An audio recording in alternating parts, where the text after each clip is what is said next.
की शुरुआत करेंगे बड़ी खबर के साथ। झारखंड के नेता प्रतिपक्ष बाबूलाल मरांडी ने जेपीएससी परीक्षा में गड़बड़ी मामले की जांच की मांग की है। उन्होंने इस पूरे मामले में सीआईडी जांच पर सवाल उठाए और कहा कि ये मुख्य अभियुक्त को बचाने की कोशिश की जा रही है। बाबूलाल ने जेपीएससी अध्यक्ष को एफआईआर कर गिरफ्तार करने की मांग की।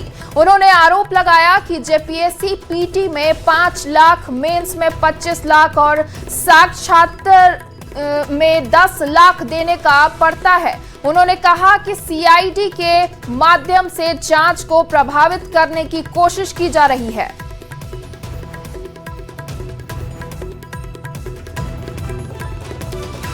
झारखंड के जहां से हम पदाधिकारी को पैदा करते हैं, कर्मचारियों को पैदा करते हैं, जहां से तैयार होते हैं, सेलेक्ट होते हैं, अगर उसी संस्थान में गलत लोग बैठे रहेंगे तो फिर कभी भी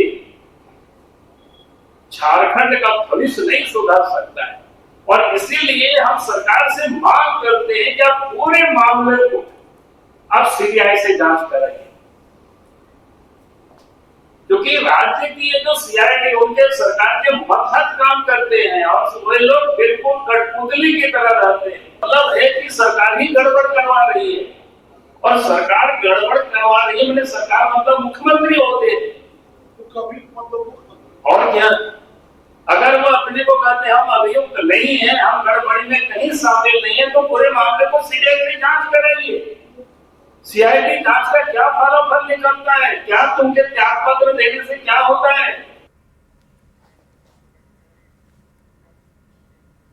बाबूलाल मरांडी की ओर से जेपीएससी गड़बड़ी को लेकर लगाए गए आरोपों पर कांग्रेस ने पलटवार किया है। कांग्रेस मीडिया प्रभारी राकेश सिन्हा ने बाबूलाल मरांडी से पूछा कि बीजेपी के शासनकाल में सीआईडी से कितने लोगों की जांच कराई गई थी। उन्होंने कहा कि अगर बाबूलाल मरांडी को इस राज्य की एजेंसी पर विश्वास नहीं है तो उन्हें राज्य में नेता प्रतिपक्ष बने रहने का कोई हक नहीं बनता है। तो ये लोग क्यों नहीं जेपीएससी के मामले में संज्ञान लिया, क्यों नहीं जेपीएससी का इन लोगों ने जांच करवाया। हम तो सीआईडी जांच करवा रहे हैं, और अगर सीआईडी जांच पर भरोसा नहीं बाबूलाल जी को, तो हमें लगता है कि उनको प्रतिपक्ष के नेता बनने का भी कोई नैतिक अधिकार नहीं। जिस व्यक्ति को अपने ही राज्य में जो प्रतिपक्ष का नेता है और उसको अपने ही राज्य के जांच एजेंसियों पर भरोसा नहीं, तो वैसे व्यक्तियों को प्रतिपक्ष बनने का भी कोई नैतिक अधिकार नहीं। एक और पूर्व मुख्यमंत्री बाबूलाल मरांडी ने हेमंत सोरेन सरकार पर सवाल उठाए, तो दूसरी ओर आरजेडी की प्रदेश उपाध्यक्ष अनीता यादव ने भी मामले में सभी सरकारों की जवाबदेही तय करने की मांग की। कहा, पेपर लीक जैसे मामलों में कोई भी सरकार जिम्मेदारी से बच सकती है। मुख्यमंत्री हेमंत सोरेन इस मामले को दबाने के बजाय दोषियों पर कार्रवाई करेंगे। विपक्ष है और हम मानते हैं कि विपक्ष मजबूत होना चाहिए लोकतंत्र के लिए, और आवाज भी उठानी चाहिए, तो वो आवाज उठाएं। और मुख्यमंत्री जी पे हमें भरोसा है, बल्कि पूरे झारखंड के लोगों को भरोसा है कि यहाँ पे न्याय होगा, सत्य और धर्म की रक्षा होगी। यहाँ पे उस तरह से नहीं कुचला जाएगा, मारा जाएगा, आवाज को दबाने की कोशिश नहीं की जाएगी जो दिल्ली में किया गया या केंद्र सरकार या भाजपा शासित राज्यों में होता है। कि मुख्यमंत्री जी यहाँ भी हर एक राज्य, सिर्फ झारखंड की बात नहीं है, जहाँ भी पेपर लीक हो रहा है, जहाँ भी घोटाला हो रहा है, उन्हें जिम्मेदारी लेनी चाहिए। अगर आप मंत्री पद पे बैठे हैं, आपके नीचे क्या हो रहा है और आपको पता ही नहीं है, ठीक है, और आप पल्ला झाड़ लेंगे, तो ऐसे नहीं चलेगा। सिर्फ झारखंड की बात नहीं, सारे राज्यों में और केंद्र सरकार में भी भ्रष्टाचार हो रहा है, तो उसकी जवाबदेही मंत्रियों को लेनी होगी। नहीं तो आप हजारीबाग से बड़ी खबर, जहां के बड़का गांव थाना क्षेत्र में कोयला ढुलाई के दौरान हाईवा गाड़ियों पर ताबड़तोड़ फायरिंग हुई। पकरी बरवाडीह कोल परियोजना की गाड़ियों को निशाना बनाया गया। चालकों ने करीब 7 राउंड फायरिंग का दावा किया। इस दौरान लोहे की रॉड से गाड़ियों के शीशे तोड़ने का भी दावा किया गया। घटनास्थल से प्रिंस खान के नाम का एक पर्चा भी मिला, जिसके बाद हड़कंप मच गया। घटना के बाद एक ऑडियो भी वायरल हुआ है। ऑडियो करने वाला व्यक्ति खुद को प्रिंस खान बता रहा है और कह रहा है कि वह दुबई में है। 40 40 से 50 राउंड में गोली 5 हाईवा गाड़ी में चला है और पर्चा भी छोड़ गया है। परियोजना प्रबंधन ने घटना की कड़ी निंदा की और पुलिस से जल्द मामले की खुलासे और कार्रवाई की मांग की। 22 अप्रैल 2026 के हमले के बाद फिर से हुई इस वारदात में क्षेत्र में बढ़ते अपराध पर प्रबंधन ने चिंता जताई। थाना प्रभारी ने जल्द अपराधियों की गिरफ्तारी होने का भरोसा दिया है।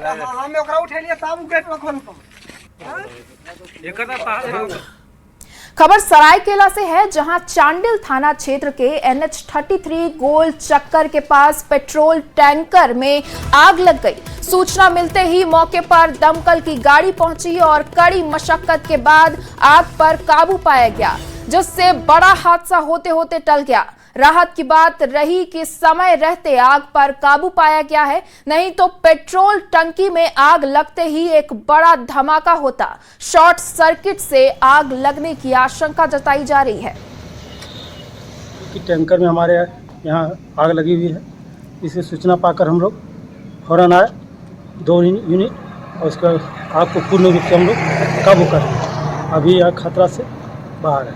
अभी सब आवाजाही सुरक्षित है, कहीं से कोई दिक्कत नहीं है। गाड़ी में सारा सामान बच गया, इंजन में लगा हुआ। खबर सिमडेगा से है, जहां सदर थाना क्षेत्र में एक घर में चोरी की घटना का पुलिस ने खुलासा कर दिया। अंतर्राज्यीय चोर गिरोह ने 2 चोरों को गिरफ्तार किया है। आरोपियों के पास से चोरी की गई लाखों के जेवरात बरामद हुए हैं। इसके अलावा चोरों ने चोरी के कुछ जेवर बेचकर 3 लाख रुपए बैंक में रखे हुए थे, जिसे पुलिस ने फ्रीज करवा दिया है। में शामिल अंतर्राज्यीय चोर गिरोह के 2 सदस्य अनिकेत टोप्पू तथा सैफ अली, उनको गिरफ्तार किया गया और उनकी निशानदेही पर जो है उनके तबकारा तथा जशपुर स्थित आवास से करीब 150 ग्राम सोना तथा 1 किलोग्राम चांदी जो है वो बरामद किया गया है। इसके साथ साथ उन्होंने जो ज्वेलरी बेचा है उसके संबंधित 3 लाख जो डिपॉजिट किए हुए थे बैंक में, उनको फ्रीज कर लिया गया है। धनबाद के ईस्ट बसुरिया ओपी में हत्याकांड की गुत्थी पुलिस ने 24 घंटे में सुलझा ली है। इस मामले में गठित SIT ने 2 आरोपियों को गिरफ्तार किया है, जिनकी निशानदेही पर हत्या में इस्तेमाल किया गया खून से सना लोहे का पाइप, पत्थर, बाइक, मृतक के मोबाइल के साथ ATM कार्ड और दूसरे सामान जब्त किए गए। 23 जुलाई की शाम पुलिस की सोरीटांड कौशलपुरम के समीप झाड़ियों के पास एक व्यक्ति का शव मिलने की जानकारी मिली थी। SIT को इसकी जांच का जिम्मा सौंपा गया था, जिसने कार्रवाई करते हुए 2 आरोपियों को गिरफ्तार किया। पुलिस ने बताया कि आरोपी कुंदन कुमार किसी ऑनलाइन गेमिंग का आदी था। मृतक जयराम मांझी से उसकी दोस्ती हुई और पैसे लेने की कोशिश में उसकी हत्या कर दी गई। और पूरा फेस को बिल्कुल मार के उनको अनआइडेंटिफाइड तरीके से वो कर दिए थे।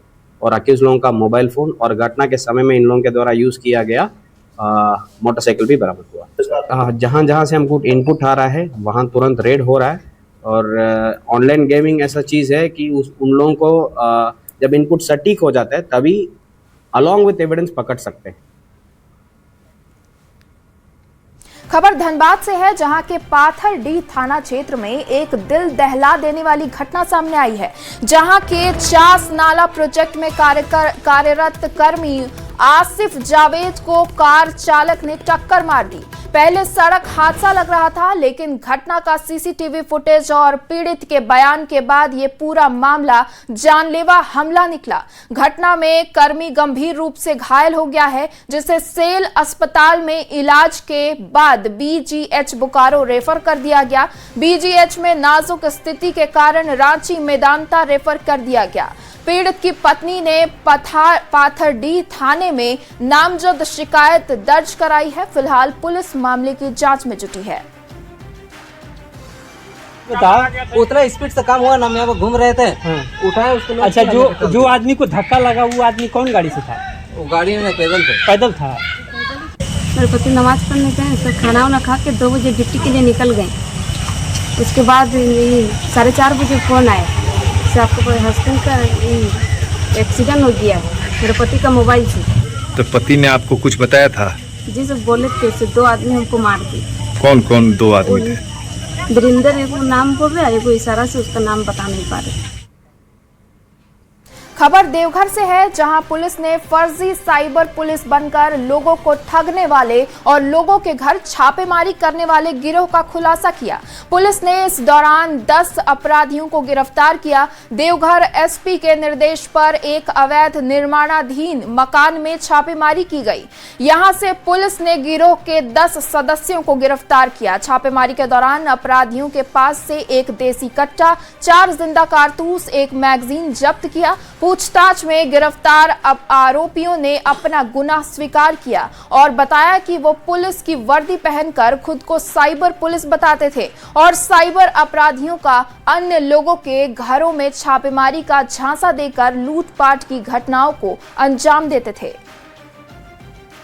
सूचना के आलोक में एक छापामारी दल का गठन किया गया। इस टीम के द्वारा एक अच्छा कार्य किया गया है कि उसमें सारे गैंग मेंबर्स को पकड़ा है और यह लगातार अपराध करने के लिए एक्टिव था और जिसमें इनमें से कुछ लोगों का पूर्व का आपराधिक इतिहास है जो काफ़ी गंभीर प्रकृति के अपराध किए हैं और इनके पास से एक देसी कट्टा, 4 पीस गोली और जो वर्दी camouflage pant shirt T shirt वगैरह पहन के लोग घुसते थे वो बरामद किया गया है। एक उप मुखिया है मुबारक अंसारी, उसकी भी गिरफ्तारी की गई है और उसके सहयोगी और सक्रिय अपराधकर्मी हैं जो लगातार अपराध कर रहे थे और पुलिस लगातार इसकी खोज कर रही थी और इसकी गिरफ्तारी के लिए लगातार प्रयासरत थी। एक सूचना के आलोक में उसकी गिरफ्तारी की गई है। खबर जमशेदपुर से, जहां चर्चित हिमांशु हत्याकांड मामले को लेकर सीएम हेमंत सोरेन ने बड़ी कार्रवाई की। सीएम ने जमशेदपुर और सरायकेला के एसपी को हटाया, जिसके बाद जमशेदपुर में आपराधिक घटनाओं पर लगाम लगाने के लिए नए कप्तान को जिम्मेदारी दी गई है। जमशेदपुर के नए एसएसपी ने शहर को अपराध और नशा मुक्त करने के लिए मास्टर प्लान तैयार किया है। साथ ही साथ ट्रैफिक व्यवस्था दुरुस्त करने के लिए कई कड़े निर्देश दिए गए हैं। शहर में बढ़ते चापड़बाजी की घटनाओं पर लगाम लगाने के लिए जिले के नए एसएसपी ने अपराधियों को सख्त निर्देश दिया है।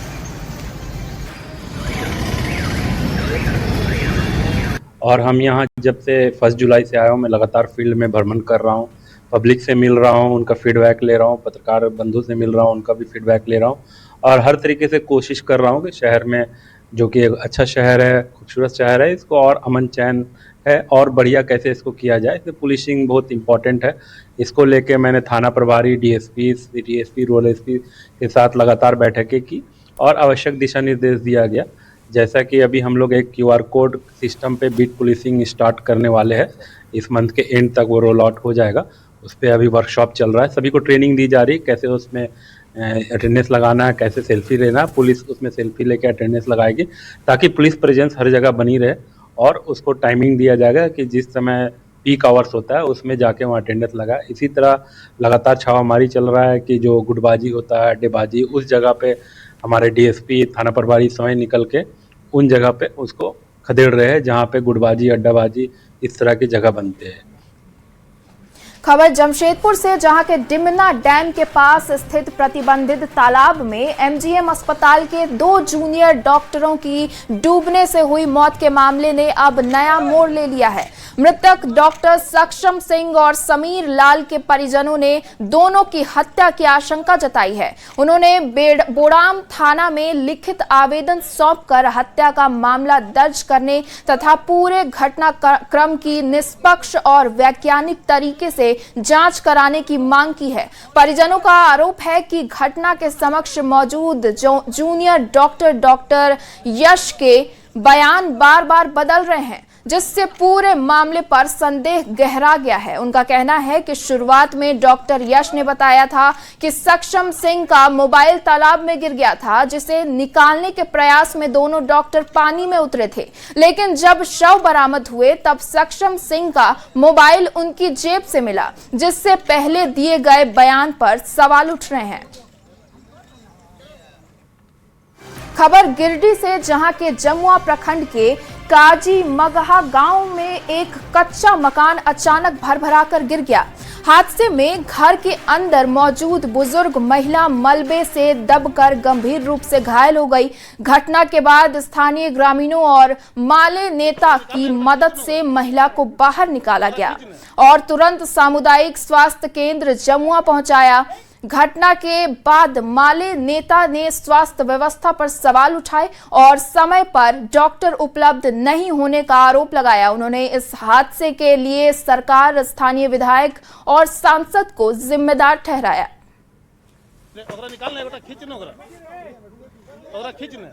मघा कला पंचायत काजी मघा का जो अभी सामने में आया है कि एक हिरिया देवी एक मुसलमान जो रहती है अपने घर में रहती थी और ये बारिश के लगातार बारिश होने के कारण आज उनका घर ढह गया और उसी घर में जो है वो दब गई।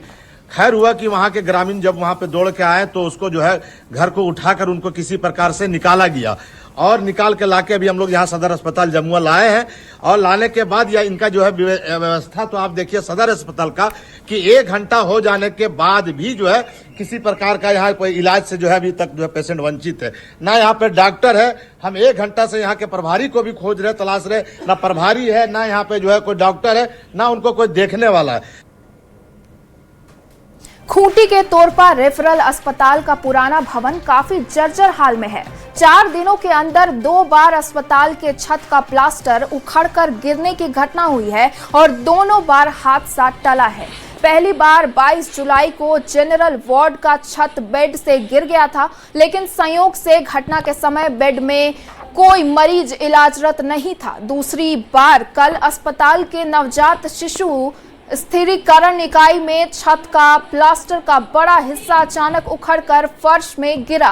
कल भी संयोग से इसकी चपेट में कोई नहीं आया, जिससे हादसा टल गया। लेकिन 4 दिनों में 2 बार ऐसी घटना होने से अब स्वास्थ्य कर्मी और मरीजों में डर का माहौल है। अब बड़ा सवाल ये है कि क्या स्वास्थ्य विभाग किसी बड़े हादसे का इंतजार कर रहा है। ये बात सही है कि वहाँ पे नया भवन बन के तैयार है, उसमें सारा कुछ हो चुका है, सिर्फ बिजली का कनेक्शन बाकी है, जिसके लिए बिजली विभाग से डिमांड किया गया है और उसको हम लोग आजकल के अंदर ही बिल पेमेंट कर रहे हैं और वो कनेक्शन हो जाने के बाद हम लोग तुरंत शिफ्ट करेंगे, क्योंकि पुराना भवन जर्जर है और अभी उसका छत का प्लास्टर झड़ रहा है, तो परेशानी तो हो रही है और काफ़ी दिनों से हम लोग वेट कर रहे थे कि ये नया बिल्डिंग बन जाए, तो अब हम लोग जल्दी शिफ्ट करेंगे। खबर गुमला से, जहां के पालकोट प्रखंड से एक चिंताजनक तस्वीर सामने आई है, जहां के चौरखवा पंचायत का नव प्राथमिक विद्यालय का भवन पूरी तरह जर्जर हो चुका है। हालात ऐसे हैं कि 46 मासूम बच्चे जान खतरे में डालकर स्कूल में पढ़ने को मजबूर हैं। कई बार शिकायत के बाद भी अब तक कोई ठोस कार्रवाई नहीं हुई है। भवन की छत और दीवारें कमजोर हो चुकी हैं, जिससे कभी भी बड़ा हादसा होने की आशंका बनी हुई है। इसके बाद भी 1 से 5वीं तक के 46 बच्चे इसी भवन में पढ़ाई कर रहे हैं। शिक्षा विभाग के अभियंताओं ने विद्यालय का निरीक्षण भी किया, लेकिन निरीक्षण के बाद भी नए भवन के निर्माण या मरम्मत की दिशा में कोई कार्रवाई नहीं हुई है। ग्रामीणों का कहना है कि बारिश के मौसम में भवन की स्थिति और भी खराब हो जाती है। बच्चों की सुरक्षा को लेकर अभिभावकों में चिंता बनी हुई है। इतने लाइक का हो गया है, किसी तरह पढ़ा रहे हैं बच्चे लोग को। और सांसद प्रतिनिधि को मैं आवेदन किया था, अभी तक कोई इतने नहीं मिला है। कितने बच्चे पढ़ाई करते हैं? अभी बच्चे 46 बच्चे हैं। ये काफ़ी जर्जर स्थिति में है। इसको लेकर हमने पंचायत स्तरीय समीक्षा किया गया था, लेकिन ये पंचायत से मरम्मती के लायक नहीं है, क्योंकि इसमें जो छड़ है वो टूट गया है।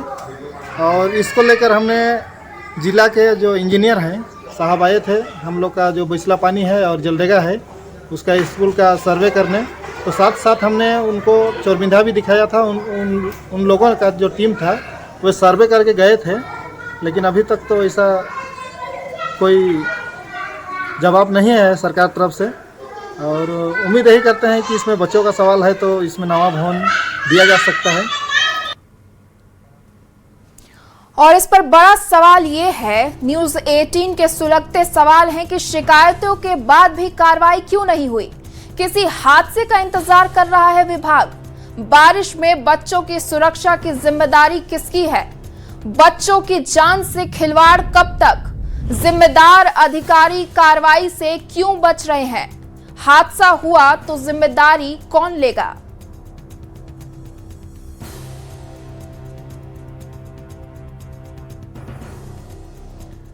और ये बड़ा सवाल न्यूज 18 पूछ रहा है।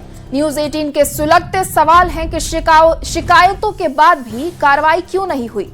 किसी हादसे का इंतजार कर रहा है विभाग? बारिश में बच्चों की सुरक्षा की जिम्मेदारी किसकी है? बच्चों की जान से खिलवाड़ कब तक किया जाएगा?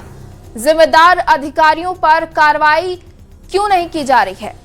जिम्मेदार अधिकारी कार्रवाई से क्यों बच रहे हैं? हादसा हुआ तो जिम्मेदारी कौन लेगा? खबर साहिबगंज से, जहां के राजमहल प्रखंड क्षेत्र में उत्क्रमित प्राथमिक विद्यालय ढोल बज्जा में पिछले दिनों में स्कूली बच्चों को दोपहर में भोजन नहीं मिलने का मामला सामने आया है। इससे बच्चों और उनके अभिभावकों में नाराजगी है। बच्चों ने बताया कि पिछले 3 दिनों से स्कूल में दोपहर में भोजन नहीं बन रहा है। दोपहर में भोजन के समय शिक्षक उसे घर का खाना के लिए भेज देते हैं।